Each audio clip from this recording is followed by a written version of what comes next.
Don't call me your father anymore. The man who taught me how to become a man is standing right behind me. The entire hall of the Kenya Flower Export Federation in Nakuru fell silent as Daniel Uma turned around and embraced Joseph in front of hundreds of guests, while David Kiptoo stood frozen in the front row. 21 years earlier, David had walked away from Naomi Atieno after learning she was pregnant, choosing ambition over responsibility. He believed he had only left behind a relationship. But on that day, he realized he had also walked away from the right to be called a father. In my opinion, fatherhood is never proven by blood alone. It is earned by every day you choose to stay. Before we begin, tell us where you're watching from and let us know what truly makes a man a father, blood or presence. David Kiptoo always believed that life was measured by contracts, while Naomi Atieno believed that life was built from promises that were kept. The two of them met at Rift Bloom Flower Export Company in the city of Nakuru, where every morning thousands of roses and carnations were cut from farms around Lake Naivasha and shipped across Europe and the Middle East. David worked in market development, known for his persuasive words and his hunger to never remain in one place. He often told his colleagues that he was not born to be an employee forever. One day, he would own his own export company and place Kenyan flowers in every international trade fair. Whenever he said those words, his eyes shone like a man who had already seen the future standing right in front of him. Naomi worked in the accounting department. She did not speak much, but she was careful with every number and had never made a mistake in any company report. Her co-worker respected her, not because she was the loudest person in the office, but because she was always willing to stay behind and help others finish their work before quietly leaving last. In many people's eyes, David and Naomi looked like two opposite pieces. One was always chasing tomorrow with big dreams. The other only wanted a peaceful life where she could return home each evening to the people she loved. Yet somehow that difference was exactly what drew them toward each other. Their relationship began during weekend overtime. David often brought 2 cups of hot ginger tea from the small stall near the company gate and placed one on Naomi's desk, joking that an accountant should not survive on numbers alone. Naomi would smile softly, thank him, and continue working. Slowly, conversations about work became conversations about family, childhood, and unfinished dreams. David told her that his father had once been a truck driver, working his whole life without ever earning enough to build a proper home. Because of that, David had promised himself that his future family would never live with lack. Naomi listened closely. She understood why he kept running towards success as if poverty were chasing him from behind. By the end of that year, David took Naomi to meet his mother in a small village in Baringo County. The dinner that evening was simple, with ugali, roasted goat meat, and sukuma wiki, but the laughter never stopped. David's mother looked at Naomi and gently said that a woman who knew how to listen could bring peace to an entire home. Naomi lowered her eyes shyly, while David held her hand beneath the table. On the way back to Nakuru, he promised that once he secured a major export contract with partners in Nairobi, they would hold a wedding before both families. Naomi did not need an expensive ring. She only needed a promise spoken with sincerity. The months that followed were filled with hope. David grew busier as he traveled often to meet clients. He came home late many nights, but he still called Naomi to tell her about negotiations that lasted for hours. Once he laughed and said that if the contract succeeded, they would buy a small piece of land outside Nakuru, somewhere they could see fields of flowers stretching beneath the hills. Naomi answered gently that she did not need a mansion or a luxury car. She only needed a home where someone was always waiting to return to. Few people knew that behind those promises, the pressure was growing. The company's management saw the upcoming contract as a life-changing opportunity, and David knew that if he succeeded, the door to the world of business would finally open for him. He began working more, sleeping less, and letting every thought revolve around his career. Naomi noticed the change, but she never blamed him. She simply prepared hot meals whenever he came back and kept reminding him that success only mattered when there was someone left to share it with. Neither of them knew that right after those peaceful days, a choice made in only a few minutes would quietly change the fate of 3 people for more than 20 years. And sometimes, what people regret most is not making the wrong decision, but being too sure that they will always have time to fix it. At exactly 5:42 p.m. On a Friday afternoon, the parking lot behind the Rift Bloom Flower Export Company headquarters was almost empty. The last trucks filled with roses had just left the warehouse, rushing to catch the night flight from Nairobi to Amsterdam. David Kiptoo stood beside his silver pickup truck, adjusting his tie and checking the thick folder in his hand one final time. Only one more meeting with the partners in Nairobi remained. If the contract was signed, he would become the youngest employee in the company to secure the biggest export deal of the year. He took a deep breath, already imagining the day people would call him a businessman instead of a sales officer. In his mind, there was only the future, and the present suddenly felt too small to matter. Across the parking lot, Naomi Atieno stepped down from a local bus. She held her handbag tightly against her chest, as if she were protecting something precious. All afternoon, she had sat outside the clinic with the ultrasound result in her hand, unsure how to begin the conversation. Maybe many women would have chosen to share such news over a romantic dinner or through a sweet surprise. But Naomi knew David was standing at a major turning point in his career. She did not want to distract him. Still, she could not keep this secret any longer. The baby inside her was their happiness, and she believed the man she loved would smile when he learned he was about to become a father. Naomi walked closer. When David saw his smile, the familiar smile she knew so well, he gently touched her hair and asked why she had come to the company so late. Naomi did not answer immediately. She reached into her handbag and pulled out a white envelope, slightly wrinkled from being held too tightly. Her hands trembled a little. David took the envelope with curiosity. When he saw the ultrasound image and the confirmation of pregnancy, the smile on his face disappeared. The world around them suddenly became strangely quiet. The sound of trucks at the gate, the birds resting on the purple jacaranda trees, even the wind moving through the flower beds behind the warehouse seemed to fade. Naomi watched David carefully, waiting for a hug, a word of joy, or even just a look of happiness. But David stood still. He stared at the image for a long time, then quietly folded it and placed it back inside the envelope. "I went to the clinic today," Naomi said softly. "The doctor said everything is healthy." David looked toward the road leading out to the highway. The partner's driver had already called him twice in the past 10 minutes. He knew that if he signed this contract, the door to a new life would open. But if he stopped now, he would have to face a wedding, a child, and countless responsibilities he believed he was not ready to carry. He took a long breath and slowly said, "Naomi, I am not ready." Only 4 words, but they fell like a heavy stone. Naomi remained calm. She did not cry. She did not argue. She only asked in a very soft voice, "Are you not ready to be a father? Or are you not ready to continue this life with me?" David lowered his head. Inside him, a painful battle was taking place. One part of him wanted to hold Naomi and tell her that everything would be all right. The other part feared the thought of giving up the plans he had chased for so many years. In the end, ambition won. "Give me more time." That was the only answer he could give. Naomi nodded gently. She did not hold him back.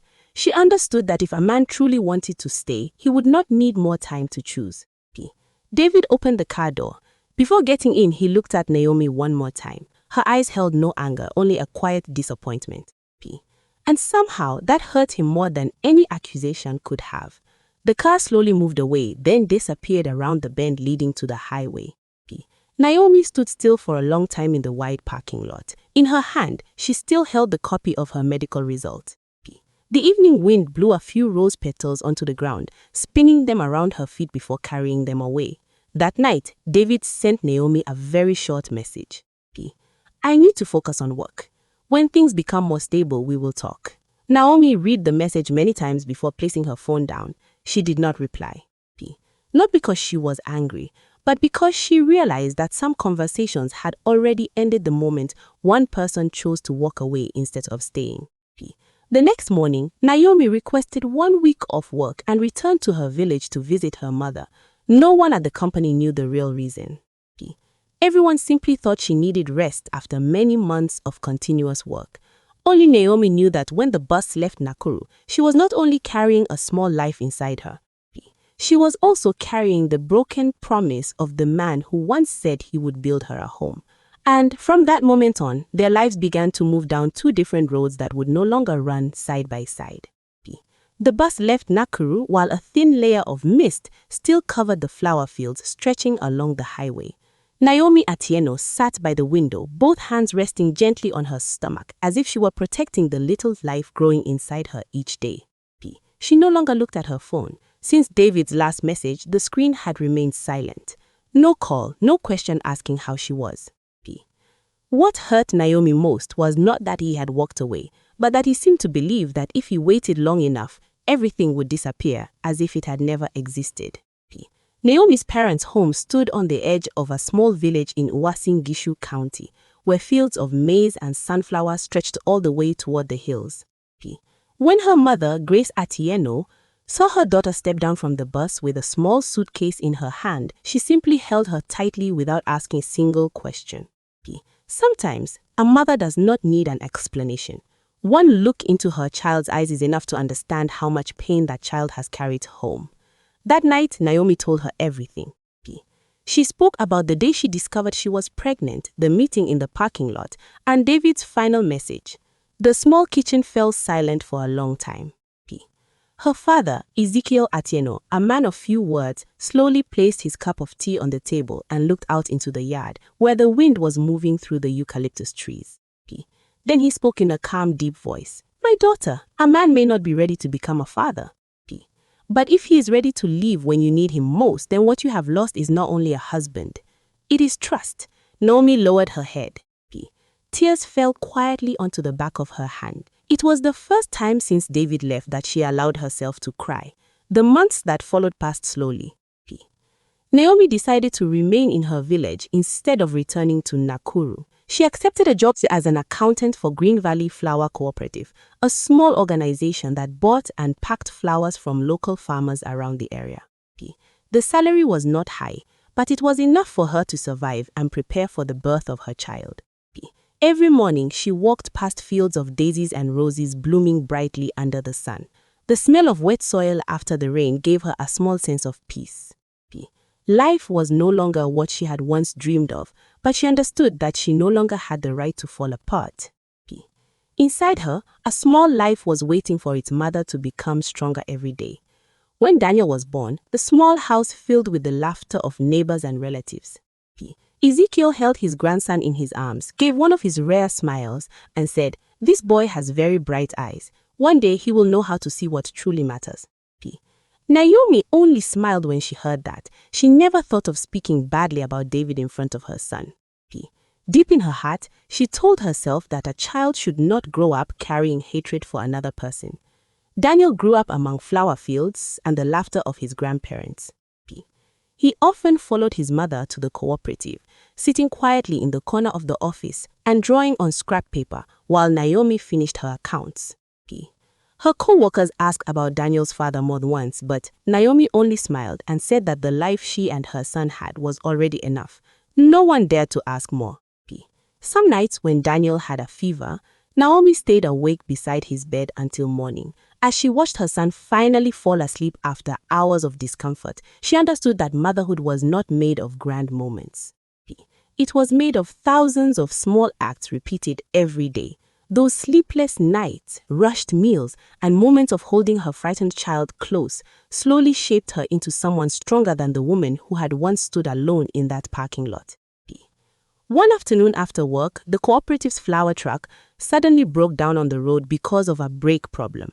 The new driver assigned to the route was named Joseph Uma.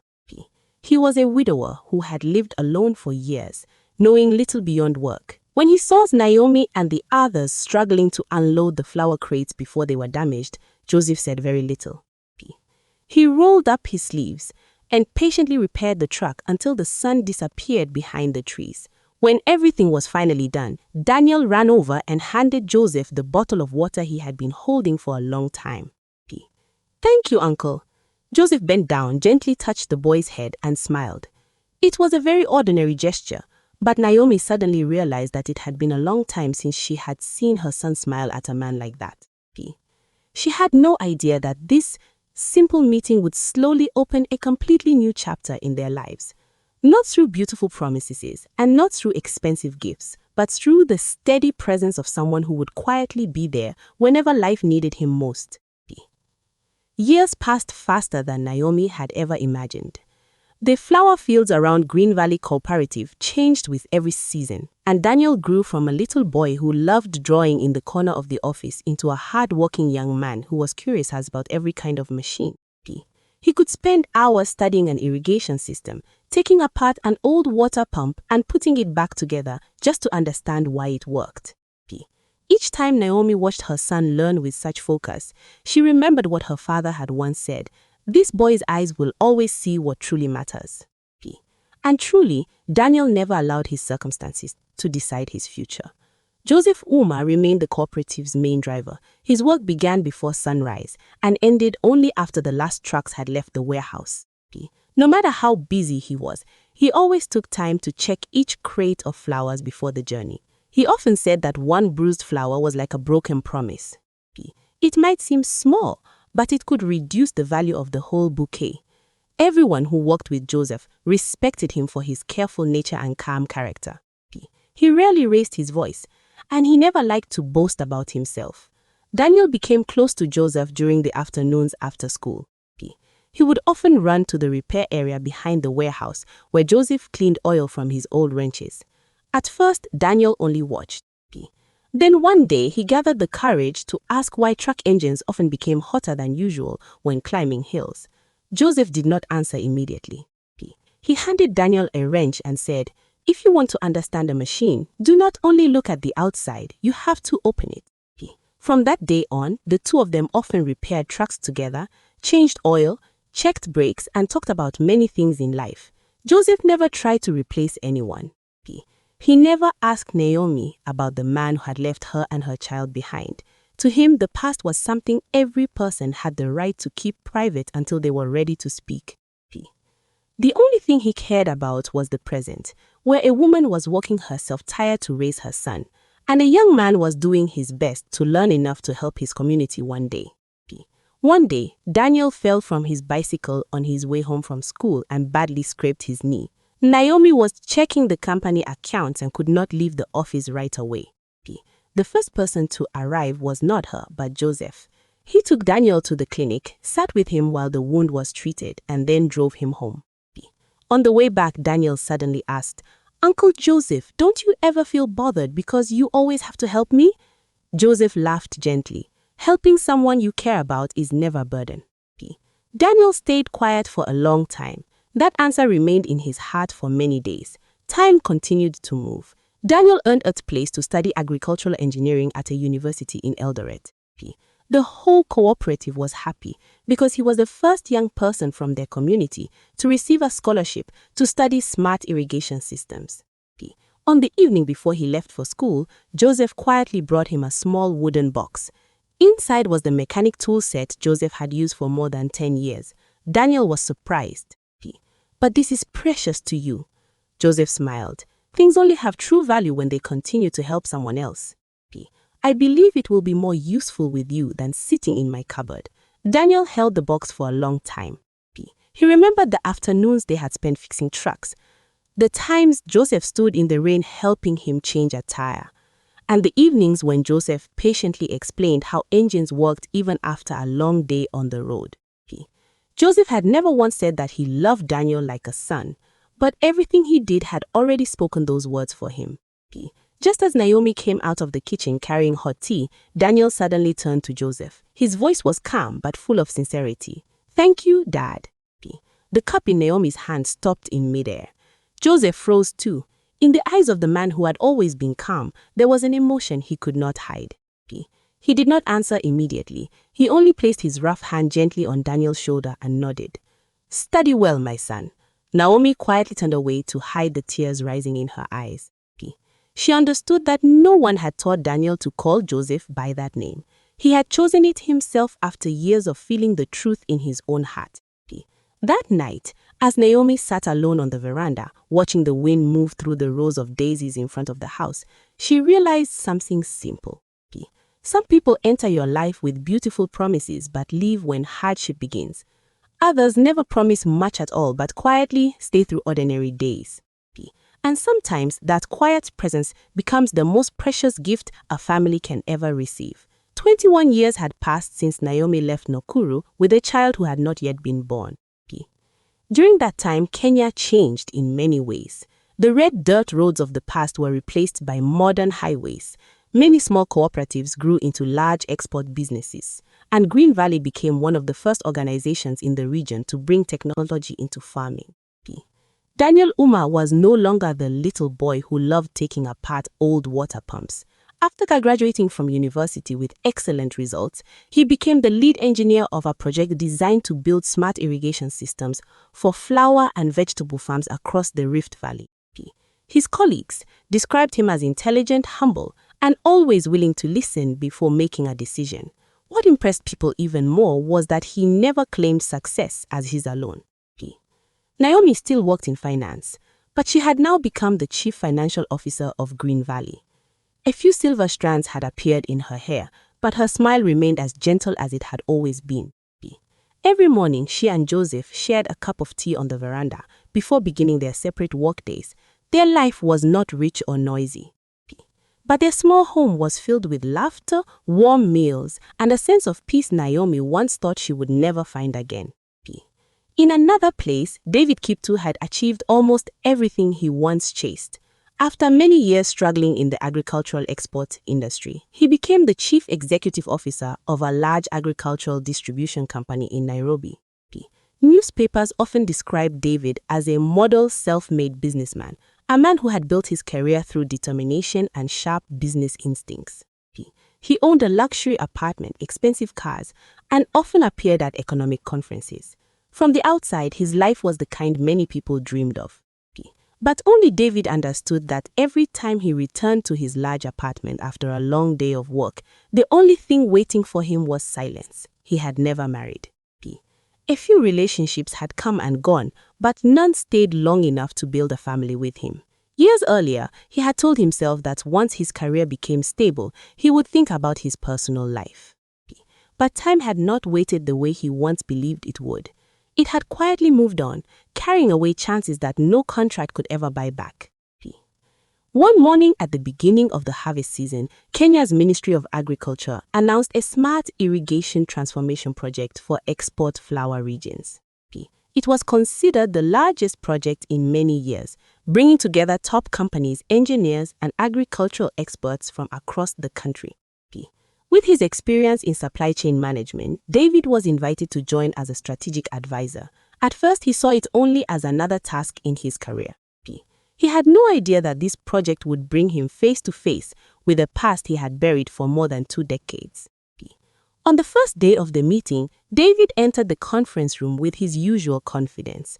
On the large screen was a simulation of an automated irrigation system using satellite data and soil moisture sensors.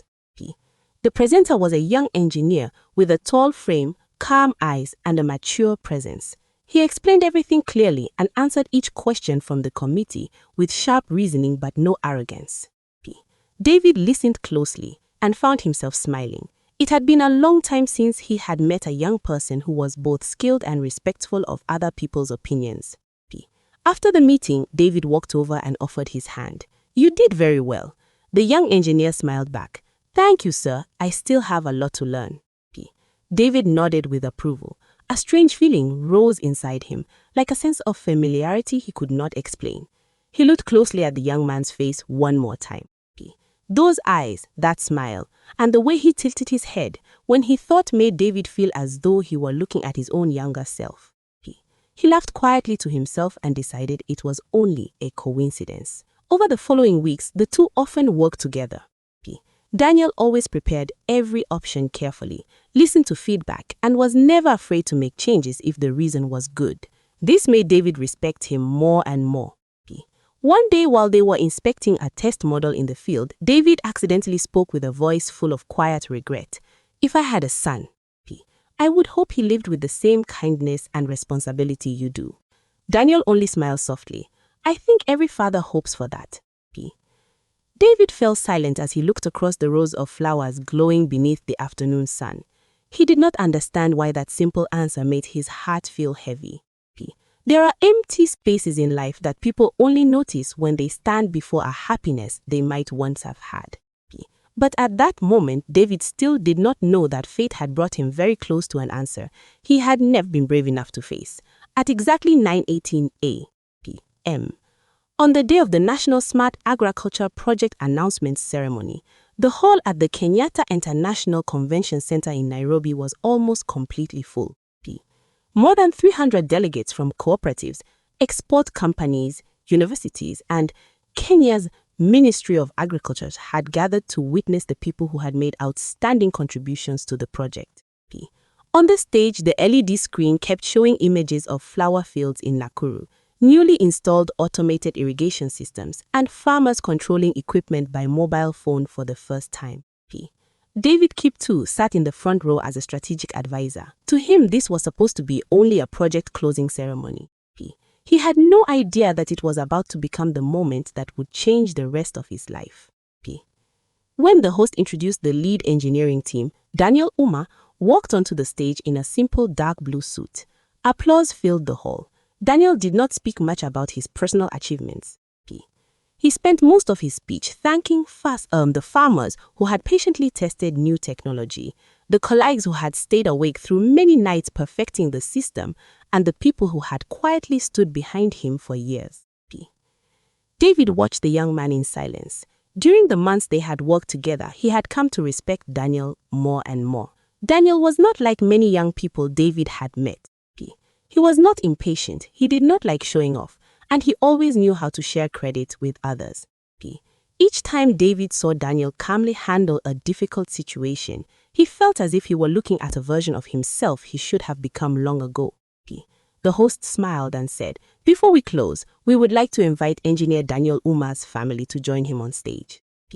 Behind every success, there are always people who have walked quietly beside us. The stage light slowly turned toward the seats below. Naomi stood first. She wore a light blue traditional kitenge dress, her hair neatly tied at the back. Her face was calm, but her eyes were full of pride. Right after her, a man with graying hair slowly stood up too, Joseph Uma. He wore an old suit that had been carefully ironed. His gentle face had not changed much over the years, except for the lines that had deepened around his eyes. David watched them walk onto the stage without realizing anything unusual. In his mind, he only thought, they must be Daniel's parents. As soon as Joseph came close, Daniel stepped forward and embraced him in front of the entire hall. It was not a formal hug. It was the hug of a son embracing the father he deeply respected. Daniel held the microphone, his voice slow but filled with emotion. Since I was young, people have always asked me why I love machines so much. The hall became quiet. Because there was someone who patiently took apart old engines to teach me how things worked. Daniel turned to Joseph. That man taught me that when a machine breaks down, you must first look for the cause instead of blaming it.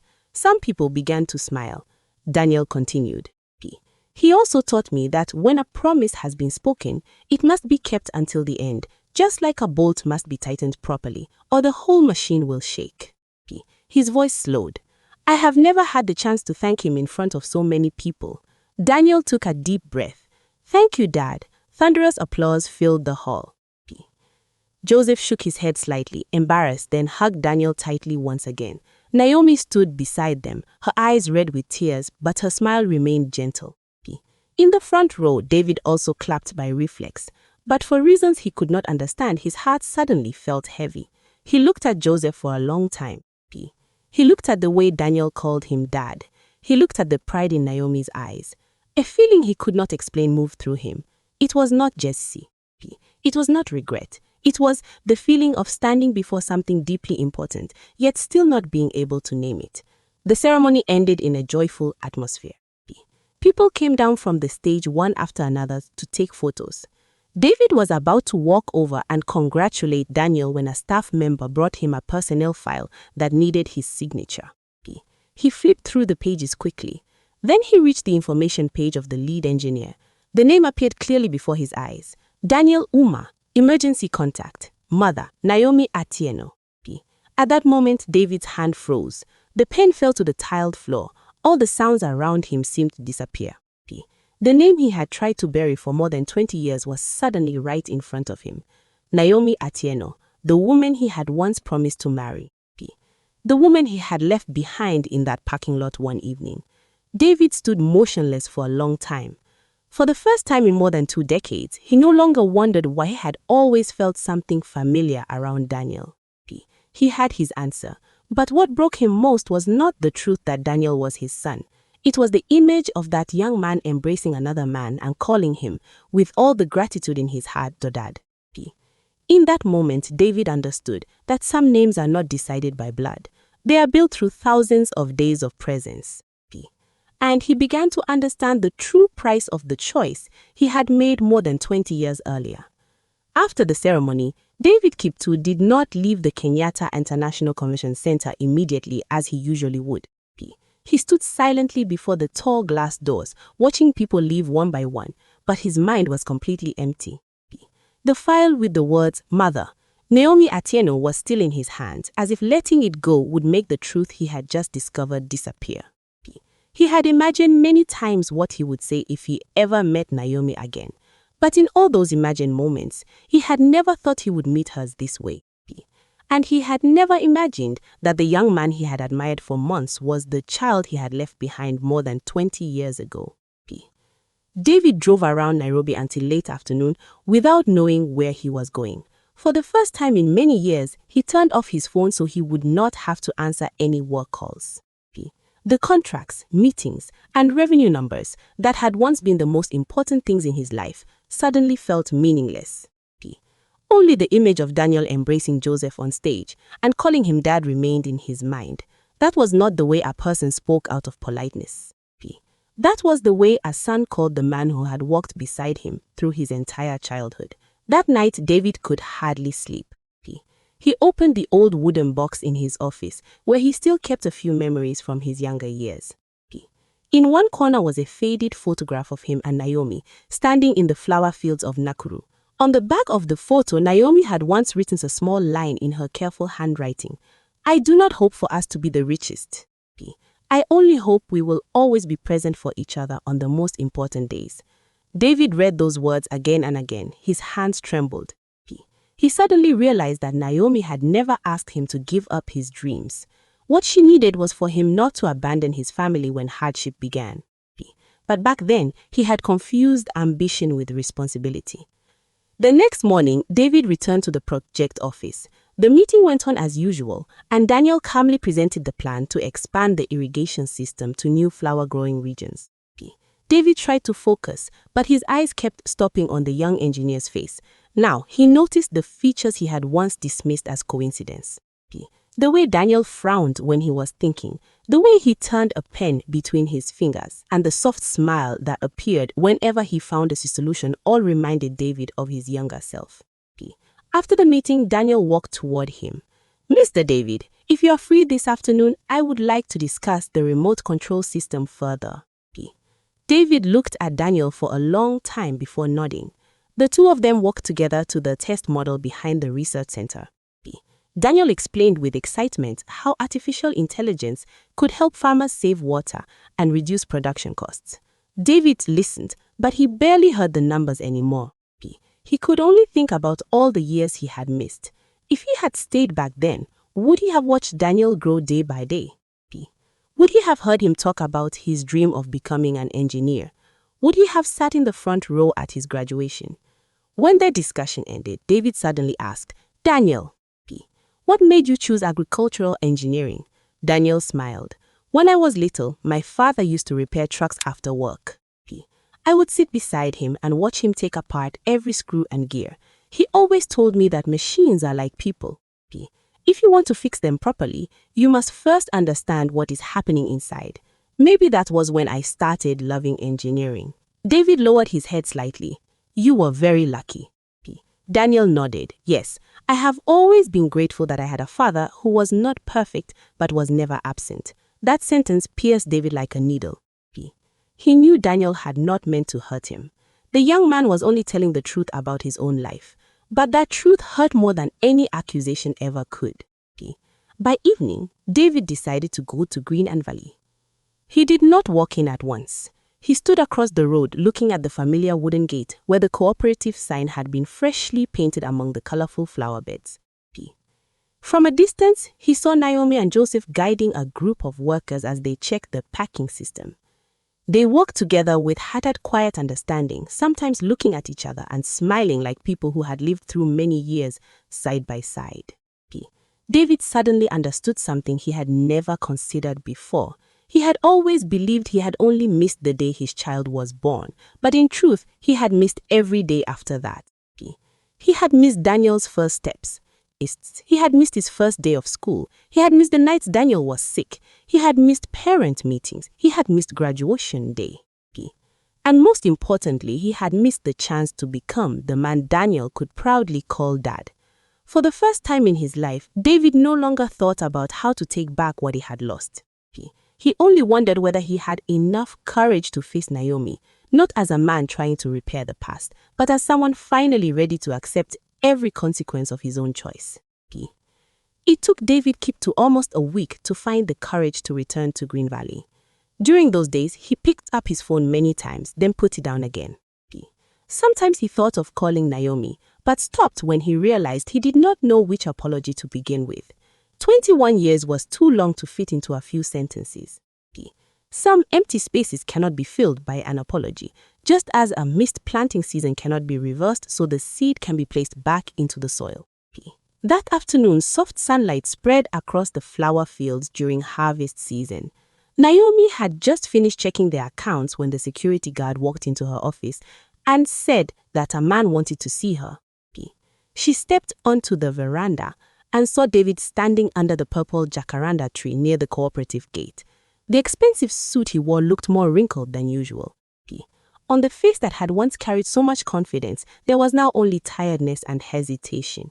Naomi walked toward him. She was so calm that even David was surprised. There was no anger, no accusing eyes, only the quiet peace of someone who had lived through many years and learned how to let go. David lowered his head slightly. "Thank you for agreeing to see me." Naomi smiled faintly. "I did not know you were coming. I only thought that if someone had enough courage to stand at this gate, then they deserved to be heard." David took a deep breath. "I know Daniel is my son." Naomi did not look surprised. She only nodded. "I guessed you had found out." David looked at her confused. "You are not surprised?" Naomi answered slowly. "The day I saw your name on the list of national project advisors, I knew it was only a matter of time before you discovered the truth." Silence stretched between them. The wind moved gently through the rows of flowers. David looked around the cooperative. In the distance, he saw Daniel and Joseph checking the irrigation system together. They were walking and talking, then both laughed at something. The sight made his heart heavier. "I am sorry."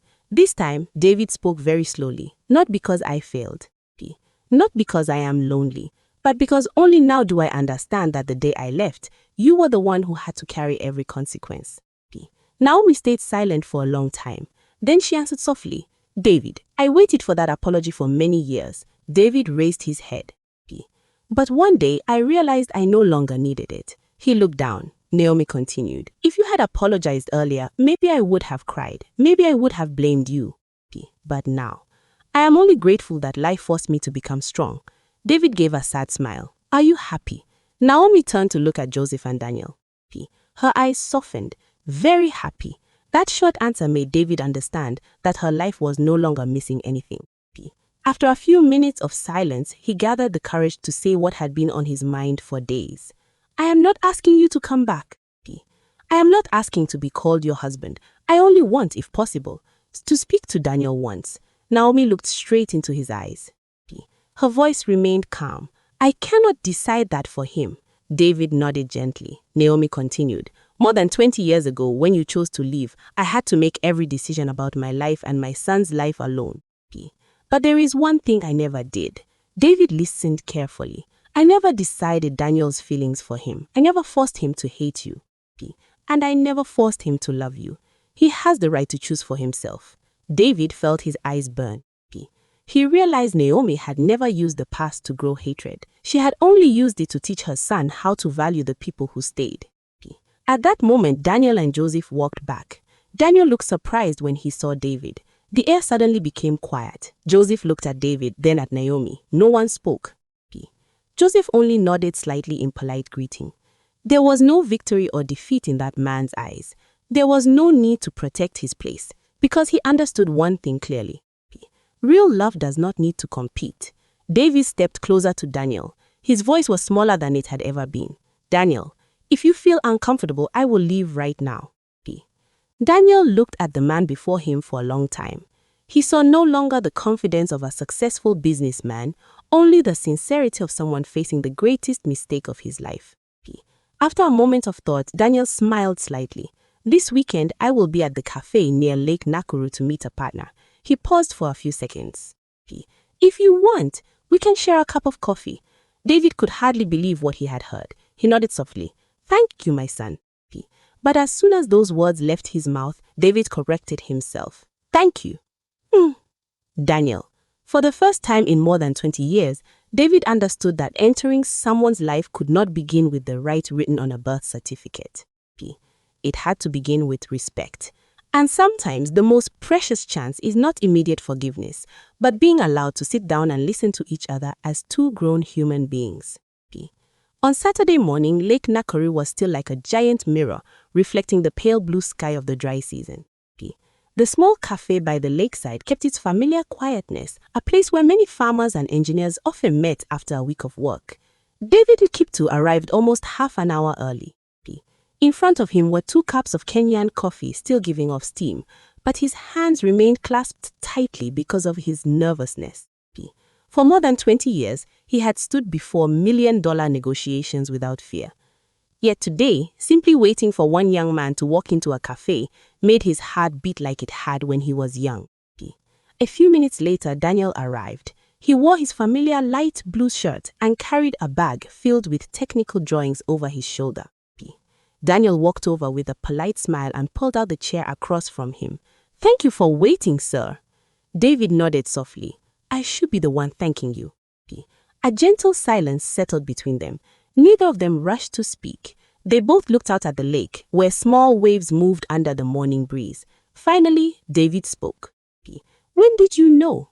Daniel calmly took a sip of coffee. When I was 16, David looked up in surprise. My mother never hid it from me, Daniel continued. She only told me that every person makes decisions they must one day be responsible for. She did not want me to grow up with hatred. David lowered his head for a long time. I did not deserve that. Daniel smiled faintly. I think my mother did that not for you. David looked at him.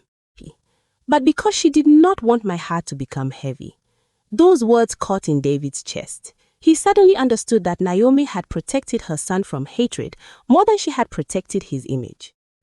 David took an old envelope from the leather briefcase beside him.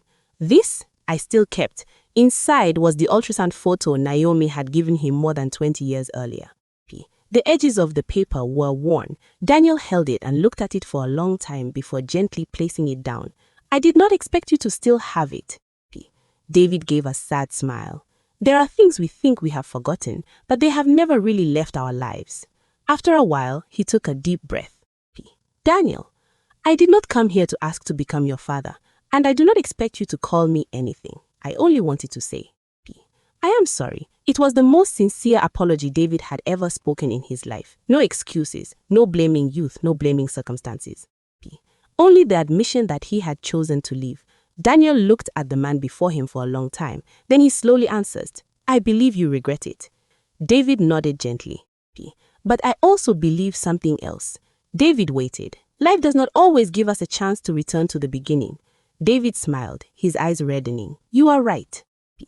Daniel placed his hand around the coffee cup.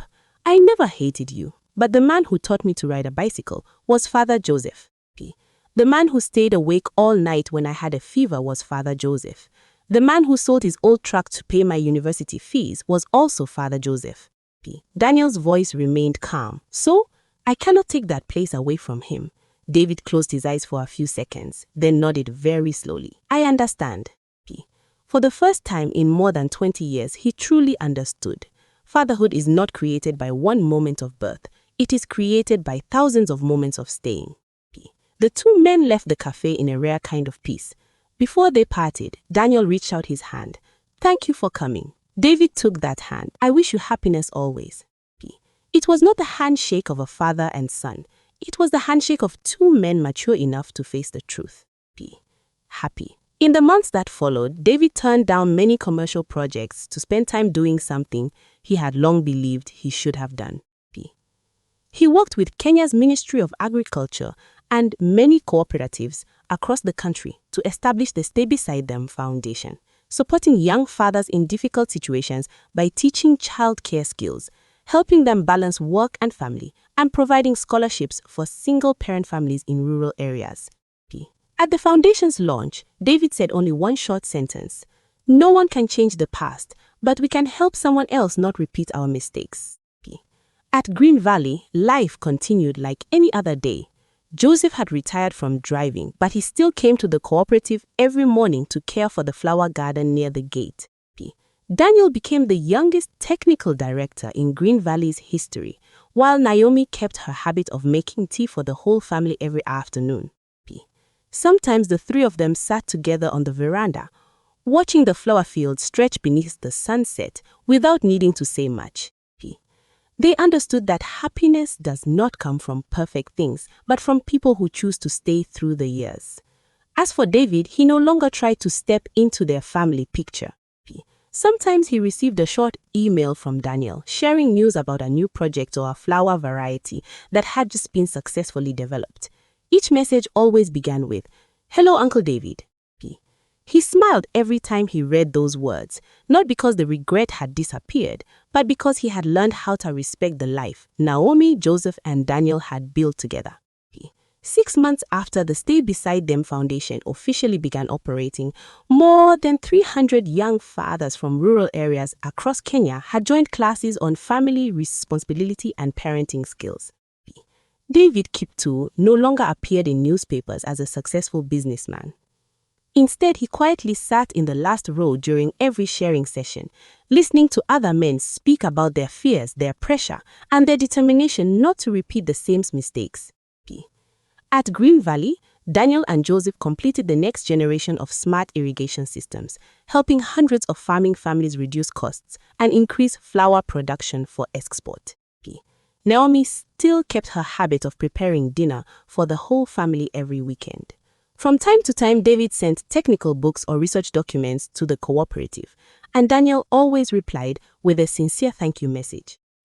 They did not try to turn the past into the present.